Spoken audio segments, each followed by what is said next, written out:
ଗତକାଲି ଗାଧେଇ ଯିବା ପୂର୍ବରୁ ମୋ ବୋହୂକୁ ଡାକି କହିଲି ମୁଁ ମା ଦେଖିଲୁ ମୋ ମୁଣ୍ଡଟା କ'ଣ ବହୁତ ମଳି ହେଇଛି କିଲୋ ଆଜି ଟିକେ ଛଡ଼େଇ ଦେବି।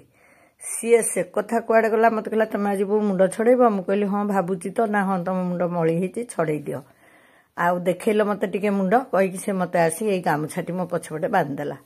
ବାନ୍ଧେଇ ଗଲା ତମର ଏଇ ଅଗଚୁଟି ଦେଖୁନ କେତେ ସରୁ ହେଇଗଲାଣି, ଆସ ମୁଁ ଟିକେ କାଟିଦେବି। ମୁଁ ଲାଲ ଆମ ବେଳେ ତ ଆମେ ଚୁଟି ଫୁଟି କାଟୁ ନଥିଲୁ। ଆଉ ମୁଁ ତ ଜାଣିଛି ମୋ ଦେହକେ ପାର୍ଲର ଯାଇନି କି ଯିବିନି। ଆଉ ଚୁଟି କାହିଁ କାଟିବି ନା, ସେ ଅଗଚୁଟି ଫାଟି ଯାଇଛି ବୋଉ, ଆସ ମୁଁ କାଟିଦେବି। ମୁଁ କହିଲି ହଉ ଭଲ କଥା, ତୁ ଯଦି ଘରେ କାଟିଦେବୁ, ମୁଁ ତ ତମେ ଯାହା କହିଲେ ମନା କରୁଛି ବୋଲି ତମେ ମନ ଦୁଃଖ କରୁଛ। ତୁ ଯଦି ମୋ ଚୁଟି କାଟିଦେବୁ ବୋଲି କହୁଛୁ ମୁଁ ଆଉ କାହିଁକି ମନା କରିବି। ହଉ କାଟେ। ପ୍ରକୃତରେ ବି ସେ ଅଗଟା ପୁରା ସରୁଆ ହେଇଯାଇଥିଲା ମୂଷାଲାଙ୍ଗୁଡ଼ ଭଳିଆ। ଆଉ କ'ଣ ବା ତାର ଦରକାର, କାଟିବ ଯଦି କାଟୁ। ମୁଁ ତାକୁ ହଁ କଲି। ସିଏ ଆସିକି ବଢ଼ିଆ ବାଗରେ ଗାମୁଛାଟିକି ମୋ ପଛପଟେ ବାନ୍ଧି ଦେଇ ମୋ ଚୁଟିକି ବଢ଼ିଆକି କାଟିଦେଲା।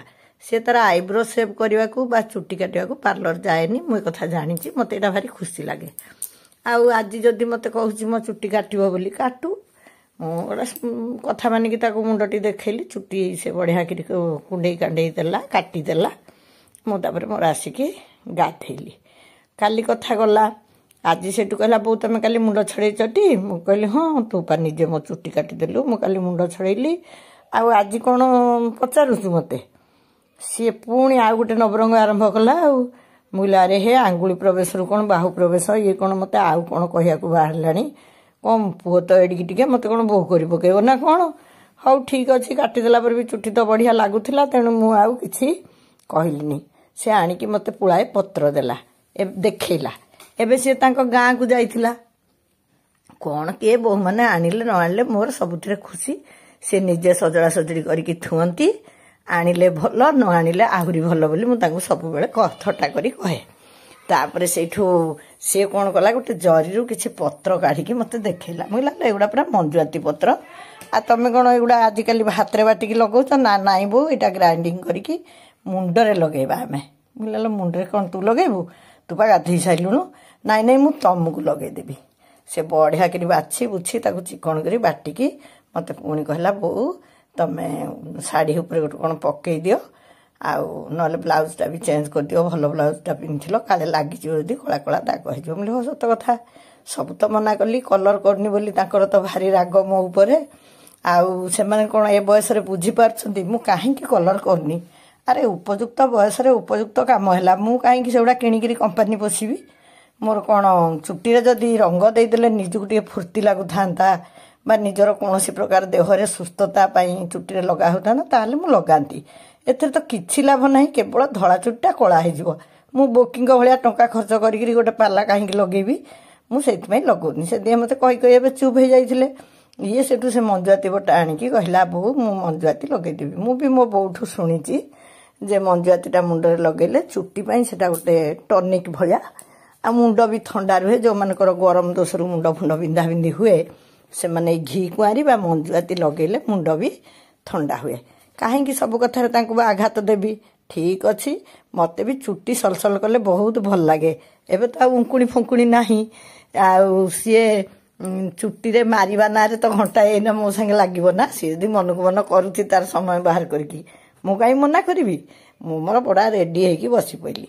ସିଏ ତାର ସେ ବଟାକୁ ଆଣିକି ଗଲା, ମୋ ମୁଣ୍ଡରେ ବୋଳିଲା। ଆଉ ମୋ ମୁଣ୍ଡ ବଢ଼ିଆ ଥଣ୍ଡା ଥଣ୍ଡା ହେଇକି ବଢ଼ିଆ ଲାଗୁଥିଲା। ଶାଶୁ ବୋହୂ କେତେ ପ୍ରକାର ଦୁଃଖ ସୁଖ ହେଇକା ଆଉ ସବୁ ମେହେନ୍ଦି ଲଗେଇଲା ଦେଲା। ସେ ମୁଁ ବସିଥିଲି।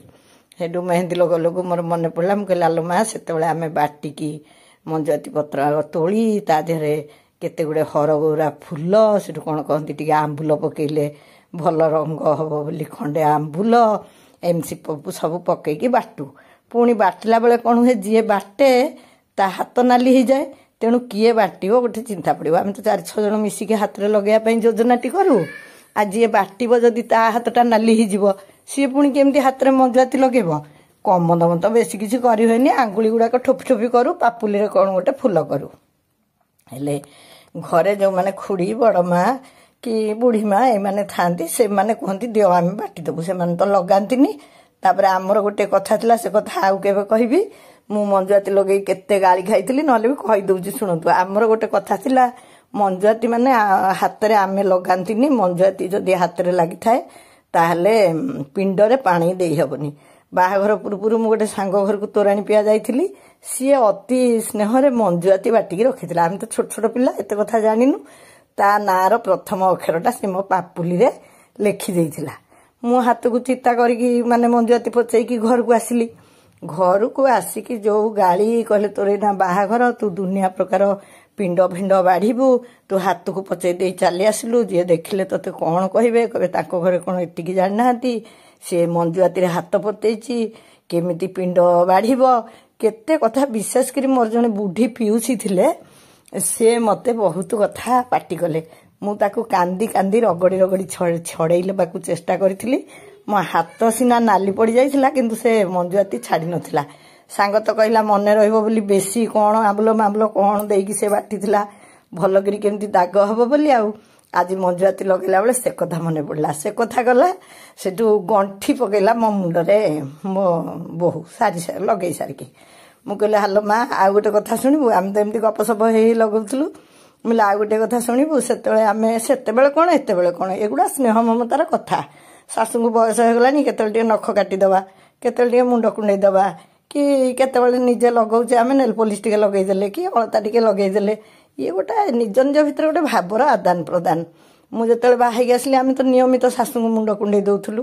ସେଇଠୁ ବୋଉଙ୍କୁ ଯେତେବେଳେ ମୁଁ ପ୍ରଥମ ମୁଣ୍ଡ କୁଣ୍ଡେଇ ଦେବାକୁ ଗଲି, ମୁଁ ତ ଗଲା ତାଙ୍କ ମୁଣ୍ଡକୁ ଧରି କୁଣ୍ଡଉଛି। ଆଉ କୁଣ୍ଡେଇ 10 ମିନିଟ୍ ଖଣ୍ଡେ ହେଇଗଲାଣି, ଆଉ କୁଣ୍ଡେଇବା ବନ୍ଦ କରୁନି। ଜଟ ଛାଡ଼ି ସାରିଲାଣି, ସବୁ ହେଲାଣି। ବୋଉ ଖାଲି କହୁଛନ୍ତି, ହେଲାଣି ପରା ମା, ଗଣ୍ଠି ପକେଇ ଦଉନୁ, ଗଣ୍ଠି କରିଦଉନୁ। ମୁଁ ତାଙ୍କୁ ସାହସ କରି କହିପାରୁନି, ବୋଉ ମତେ ଗଣ୍ଠି କରି ଆସିବନି। ଏଇ କେମିତି ହାତ ପାଚି ଯାଇଛି ଦେଖୁନାହାନ୍ତି। ମୁଁ କହିଲି, ଆଲୋ ତୋ ହାତ କଣ ବଢିଆ ପାଚିଛି? ନା ହଁ ବୋଉ, ଏଇଟା ଭଲ ମଞ୍ଜୁଆତିଟା, ପାକଳ ପତ୍ର ମୁଁ ଆଣିଥିଲି। ସେଇଠୁ ସେଇ କଥା ମୋର ମନେ ପଡିଲା। ମୁଁ ଯେତେବେଳେ ମୁଣ୍ଡ କୁଣ୍ଡଉଥିଲି, ମୁଁ ଏଇଠୁ ମୋ ବୋହୂକୁ ହେତିକି ବେଳେ କହିଲି, ମୁଁ କହିଲି, ମା ଦେଖିଛୁ ନା ମୁଁ କେମିତି ଗଣ୍ଠି କରେ? ଏବେ ବି ମୁଁ ମୋ ଚୁଟିକି ମୋଡି ମାଡି ଗୋଟେ ଗଣ୍ଠି କରିକି ଆଉ ପୁଳାଏ ଚୁଟି ଭିତରେ ଖୋସି ଦିଏ। ଏଇଟା ଆମର ପ୍ରାୟ ସମ୍ବଲପୁର ପଟେ ଆଉ ଆଦିବାସୀ ମହିଳାମାନେ ପ୍ରାୟତଃ ଏମିତି ଖୋସା ସେତେବେଳେ କରୁଥିଲେ। ଏଇଟାକୁ ଢାଲିଆ ଖୋସା ବୋଲି କହନ୍ତି। ଆମେ ଯେତେବେଳେ ମୁଁ ଯାଇଥିଲି ବିଶ୍ୱ ମହିଳା ସମ୍ମିଳନୀ କି 1981 ମସିହା ହବ ବୋଧେ, ଆମେ ସମ୍ବଲପୁରୀ ନାଚ ନାଚିଥିଲୁ। ସେବେଠୁ ମତେ ଚୁନ୍ୟପା, ଯିଏ ଅନ୍ନପୂର୍ଣ୍ଣା ମହାରଣା, ଓହୋ ଆଜି କେଡେ ବଡ ଭାଗ୍ୟ, ମୋ ଭିଡିଓରେ ମୁଁ ତାଙ୍କ ନାଁ ଦଉଛି, ସିଏ ମତେ ସବୁବେଳେ ଡାକନ୍ତି ମୁଚକି ହସା, ଢାଲିଆ ଖୋସା। ଆଜି ସେଇ କଥା, ମୋ ନିଜ ଖୋସା କଥା, ଚୁନ୍ୟପା ମତେ ନାଁ ଦେଇଥିବା କଥା, ଆଉ କେତେ କଥା ଆଜି ମୋ ବୋହୂ ମତେ ମନେ ପକେଇଦେଲା। ପରେ ମୁଁ ଏଇ କଥା କହିଲା ବେଳେ ଶୁଣିଲି, ଚୁନ୍ୟପା କାଳେ ସମସ୍ତଙ୍କୁ ଏମିତି ନିଜେ ନାଁ ଦିଅନ୍ତି, ଆଉ ସେଇ ନାଁ ହିଁ ସେ ମନେ ରଖିଥାନ୍ତି, ଆଉ ସବୁବେଳେ ଡାକନ୍ତି ସେଇ ନାଁରେ। ଆଜି ସେଇ କଥା ସବୁ ମନେ ପଡିଲା। ପୁଣି ଭାବିଲି, ଖାଲି କଣ ଏ ମେହେନ୍ଦି ଲଗେଇବାଟା ଆପଣମାନଙ୍କୁ ଦେଖେଇବି? ମୋ ପୁଅକୁ ମୁଁ ଥରେ ବହୁତ ରୁପି ହେଲା, ମତେ ଆସି କହିଲା, ବୋଉ ମୋ ମୁଣ୍ଡରେ ବହୁତ ରୁପି ହେଇଛି।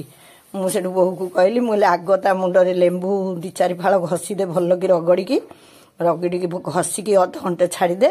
ଅଧଘଣ୍ଟେ ପରେ ପୁଣି ସର ଟିକେ ଘରୁ ନେଇଯା, କ୍ଷୀରରେ ତ ସର ପଡିଛି, ସର ଲଗେଇ ଦଉ। କାହିଁକି ଏମିତି କଲି? ଲେମ୍ବୁଟା ଗୋଟେ କ୍ଷାରଯୁକ୍ତ ଜିନିଷ, ସେଇଟା ଲଗେଇଦେଲେ ସେଥିରେ ରୁପି ଛାଡ଼ିଯାଏ। ରୁପି ଛାଡ଼ିଗଲା ପରେ ମୁଣ୍ଡରୁ ତଳ ଇଏଟା ଚାଲିଗଲା ପରେ ମୁଣ୍ଡଟା ହୁଏତ ଆହୁରି ବେଶୀ କୁଣ୍ଡେଇ କୁଣ୍ଡେଇ ହବ କି ଆଉ କଣ ଖରାପ ଲାଗିବ ବୋଲି ପୁଣି ଟିକେ ସର ଘଷି ଦେବାକୁ କହିଥିଲି। ବାରମ୍ବାର ଏମିତି କଲେ ରୁପି ବି ଛାଡ଼ିଯାଏ। ଆମ ଘରେ ମୁଁ ଏମିତି ବହୁତ ପ୍ରକାର ମାନେ ପ୍ରାକୃତିକ ଉପଚାର ବା ଯୋଉଟା ଆମେ ସହଜ ଭାବରେ ଘରେ କରିପାରିବା ଆଉ ତା ଦ୍ୱାରା ଉପକାର ପାଇବା, ସେଇ ସବୁ କାମ କରାଏ। ତେଣୁ ଆଜି ଭାବିଲି ସେଇ କଥାଟା ବି ଆପଣମାନଙ୍କୁ ବାଣ୍ଟିଦେବି। ମୁଁ ମେହେନ୍ଦି ଲଗେଇ ଗାଧେଇ ପାଧେଇ ଆସିଲି। ଗାଧେଇ ପାଧେଇ ଆସି ମୋର ଗୋଟେ ମୁଣ୍ଡ ଝଡ଼ା କନା ଅଛି, ସେ ସଫା କପଡ଼ାଟି ମୁଣ୍ଡରେ ଗୁଡ଼େଇ ଦେଲି। ଦେଖନ୍ତୁ ମୁଁ କେମିତି ମୁଣ୍ଡ ଝାଡ଼ୁଛି।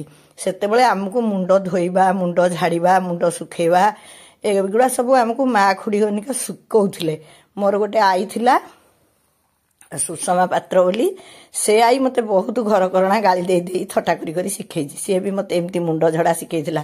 ସେ ତ ପୁରା ଭିତରକୁ ପୁରେଇକି ଚୁଟିଟା ଏଡେ ଜୋରେ ଝାଡ଼ି ଦିଏ। ସେ କହେ, ୟା ଦ୍ୱାରା ଚୁଟି ମୂଳ ବି ଶକ୍ତ ରହିବ, ଆଉ ପାଣି ବି ଭଲ ଭାବରେ ଛାଡ଼ିଯିବ।